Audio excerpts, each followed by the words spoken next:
Well, we're back for part 2 of Shop Talk here with John O'Neill and Alan Lawrence. And boy, just in 5 minutes, you guys have changed my vocabulary from sponsor to marketing agreement. And so I've learned something in just the short time that I've been here. And you know, just from talking with you guys, it really sounds like it's going to be a tremendous thing for racers to be able to come up here and get some of the hints and suggestions that you guys have, especially, you know, when I think back over some of the sponsors that we're talking about here. We've got AutoZone over here that sponsored you for what, like a year or two? This is 5 years. 5 years, goodness gracious. And, of course, you've had Price Chopper and Gale's Harley Davidson that I can remember. Who else? McCarthy Chevrolet. They're our primary sponsor. They've been with us. I'm going to guess maybe going on 8 or 9 years. So, you know, it's ironic. He started off as an associate sponsor, and it just kept growing. And look where we're at today with him. Yeah. Like I say, it's just being with you two guys and realizing the sponsors that you guys have had over the last few years. Why it's impressive, you know, because those are names that are well recognized in the Kansas City area, so know you got some expertise in this field. But what I want to start off this second segment with is what is it that these guys that are going to spend $40 to come up here and listen to you two talk about this sponsorship, media, or I'm sorry, what was it called? Marketing partnership. Marketing partnership. Okay.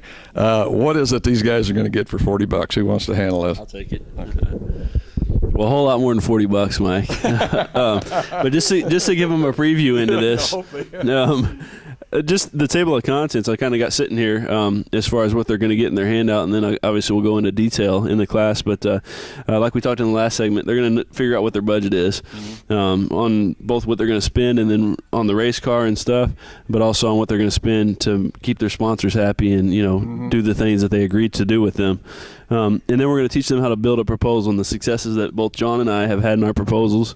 We'll have our proposals with us so that they can look at them and maybe get some ideas. And then after that, so you know what you're looking for. You've got a proposal that tells the sponsor what you're looking for, or the marketing partner what you're looking for.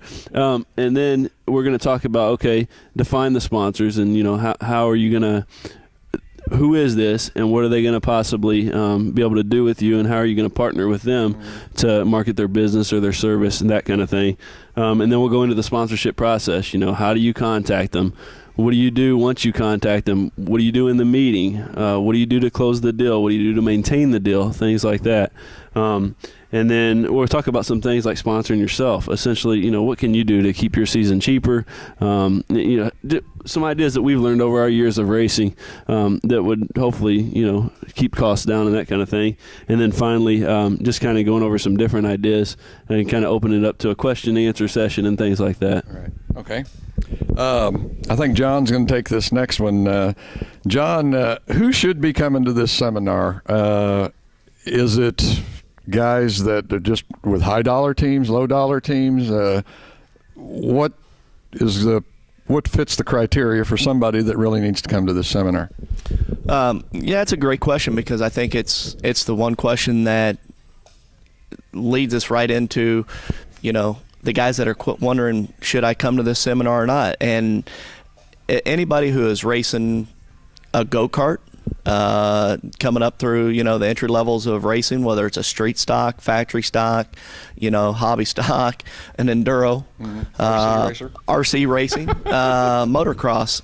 But most importantly, what Al and I are going to talk about are the factory stocks, Grand Nationals, and modifieds that'll be racing at Lakeside Speedway.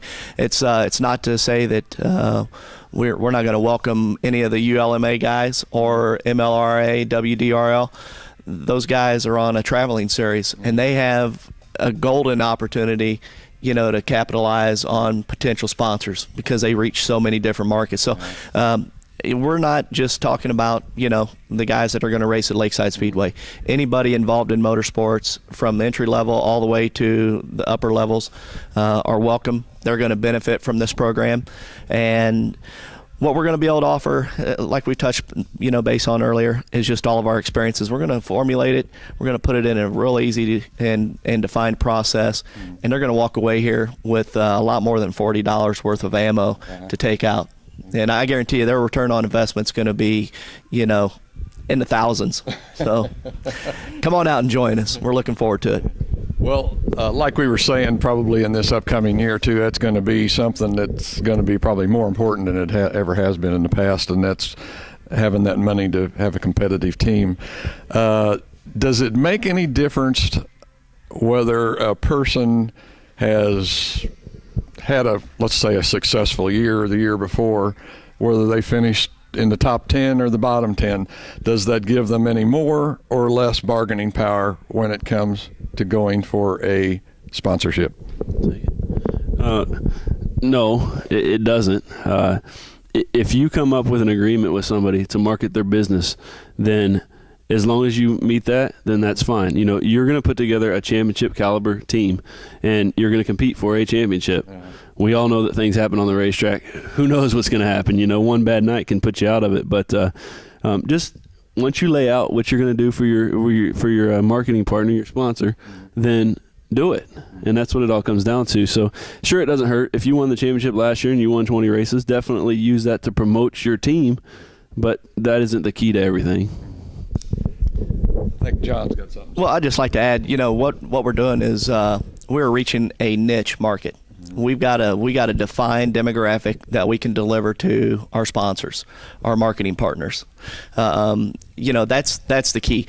Does it matter where a person finishes? I would like to think not. I know it doesn't. In fact, I can tell you right now, Michael Waltrip wouldn't be in Winston Cup for 27 years and have 1,000 starts if it mattered. No offense, Michael, but my man. I mean, look at Johnny Benson. The guy just won a championship, and he was like 0 for 292 in Cup, but the guy was one of the best short track drivers I ever saw. So no, it's not all about winning. It's about delivering what you promise and maintaining it. I hate to beat a dead horse, but it's all going to be covered in this seminar, and your money's going to be well spent. And it's a shameless plug. November 22nd, next Saturday, from like 10 to noon, and maybe a little bit longer. Alan and I are going to put on one well of a program, and everybody's going to benefit from it. Just something popped into my mind. I got another question here, but I guess you guys have put out some instructions on how to get up here, because I know when I interviewed you before, I called it the little house on the prairie. It is easy to find. If you come up I-29 to 92, you go east on 92. Whoa. Sorry. Hold. Wait a minute. Just wait a minute. I'm going to let John tell you.